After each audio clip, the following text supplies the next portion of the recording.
everyday blessing. Berkat setiap hari. Nothing is impossible for God. Tidak ada yang mustahil bagi Tuhan. Kejadian 18 ayat 14.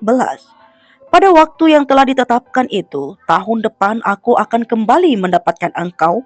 Pada waktu itulah Sarah mempunyai seorang anak laki-laki. Adakah sesuatu apapun yang mustahil untuk Tuhan? Bagi Tuhan tidak ada yang mustahil. Pertanyaan Tuhan ini disampaikan kepada Abraham sesaat Sarah istrinya masih meragukan janji Tuhan. Lalu berfirmanlah Tuhan kepada Abraham, "Mengapakah Sarah tertawa dan berkata, sungguhkah aku akan melahirkan anak, sedangkan aku telah tua?" Kejadian 18 ayat 13. Sarah meragukan janji Tuhan. Inilah penyakit manusia, tidak sabar menunggu. Pikirannya lebih maju daripada imannya. Pikiran penting digunakan, tetapi pikiran tidak boleh menggeser iman kita kepada Tuhan. Kita harus meletakkan pikiran di bawah iman kita. Imanlah yang harus mengendalikan seluruh perjalanan hidup kita. Imanlah yang harus menjadi dasar atas setiap keputusan yang kita akan ambil. Seberapa penting pikiran itu? Pikiran memang penting, tetapi bukan yang utama. Tuhan mengaruniakan kita pikiran, akal sehat dan logika untuk kita mempertimbangkan, mengkaji, dan menghitung sebelum keputusan atau tindakan kita ambil. Yang orang tidak paham adalah pikiran mestinya berlandaskan iman kepada Tuhan. Itulah sebabnya Paulus menegaskan kepada orang-orang di Efesus untuk menjaga dan merawat pikirannya demikian.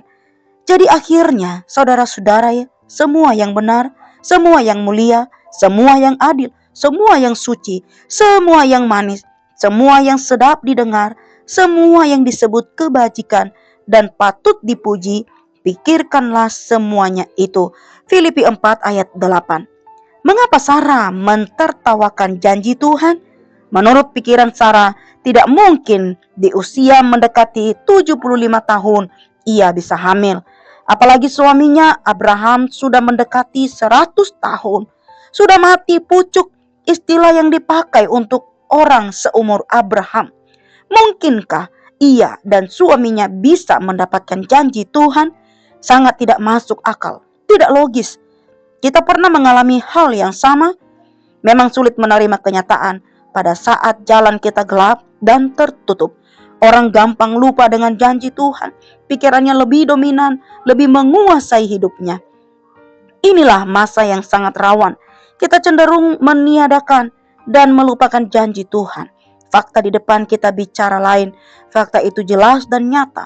Fakta tidak berdusta. Tetapi mana janji Tuhan yang sering kita dengar pada waktu di gereja? Janji Tuhan yang kerap kita baca, jauh panggang dari api. Apa yang harus kita lakukan? Fakta memang nyata dan ada. Tetapi walaupun waktu yang panjang juga tidak akan pernah membuat Tuhan lupa. Kita harus ingat baik-baik Tuhan adalah Allah yang setia. Yang harus kita lakukan adalah fokuskan pandangan Anda kepadanya. Jangan lihat besarnya masalah. Pandang Tuhan yang lebih besar dari masalah kita. Bayangkan jika Abraham dan Sarah hanya melihat usia yang lanjut, maka mereka tidak pernah menerima janji Tuhan itu. Kuasa Tuhan tidak dibatasi oleh apapun. Dia Tuhan. Dia adalah Allah El Shaddai. Pandang saja kepada Dia, pegang janjinya. Misi, percaya Tuhan dengan iman bahwa tidak ada yang mustahil bagi Tuhan.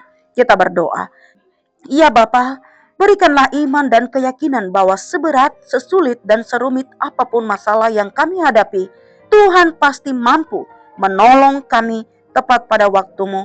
Dalam nama Tuhan Yesus, amin.